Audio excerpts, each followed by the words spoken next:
afternoon, it's Johnny here. I'm actually at Upper Nisbet Farm. I've been up in our grass variety trial site, just checking out the ground cover as the varieties and mixtures head into the winter time. But it served as a great opportunity to catch Robert, who's an extremely busy man.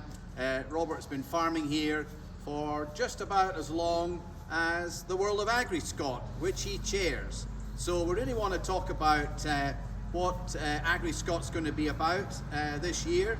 Very different situation, quite a challenging time for the show, and the fact that we're very proudly continuing to sponsor the silage competition. We've been overwhelmed with the number of entries. We've got 89 entries, but I'd like to get Robert to talk a little bit about how things are shaping up in this challenging year for the show. Johnny, thank you. Yes, a very challenging year, pandemic that nobody envisaged, and the directors and myself at Agriscot are so disappointed we cannot host our live event this year. So disappointing. The buzz and the atmosphere of that event is fantastic. But second best, we're trying something different, something new, something that none of us know anything about, and it's a learning. Every day is a school day, as they say.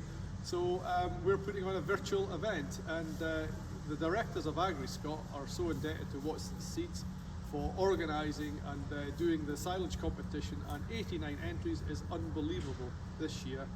So well done to Johnny Watson and his team for getting that done, and we will certainly look forward to the judging and Hugh, all these comments coming forward about all the different silage samples. Yeah, so what we've got is we've been analysing all the analysis that's been coming in. That's been narrowed down, and then the physical samples will get collected around the country, and they will be going forward for Hugh to independently judge.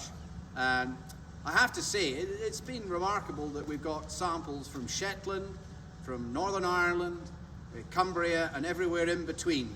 And a huge thanks to Andrew Best Senior and for putting so much effort into keeping the momentum going with what is a very interesting silage competition.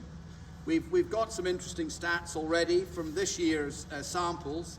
The aggregate D value in the dairy is 72.5, which is pretty good looking back for the last 20 years of figures. And on the beef, average D value is nearly 70. We've got very good silage from all over the country, and it'll be really interesting to see who's lucky enough to win the competition. And I gather also, Robert, we've apparently got something called a virtual stand, and I don't know how that's going to work, but we'll need to get our heads around that. And apparently there's been a big uptake in support from sponsors of the show taking these virtual trade stands. Maybe Robert could tell me a bit about that. Yeah, we have been, the directors and myself have been overwhelmed with the amount of uptake of trade exhibitors wanting a virtual stand. So this is something new for them as well. It's about sharing their information, any new products coming to the market, and exhibitors showing their wares to people who want to invest in equipment for the next season ahead. So exciting times. Fingers crossed everything will go to plan on the day. We've got lots of seminars and things to keep everybody focused for the duration of Agriscot. And Robert's son Andrew, who's a very, very keen young farmer, has entered a sample, and I've no idea how that's going to go for young Andrew, but fingers crossed. And thanks for everybody who's got involved in this so far, and we'll keep you posted on how it develops. Thank you very much.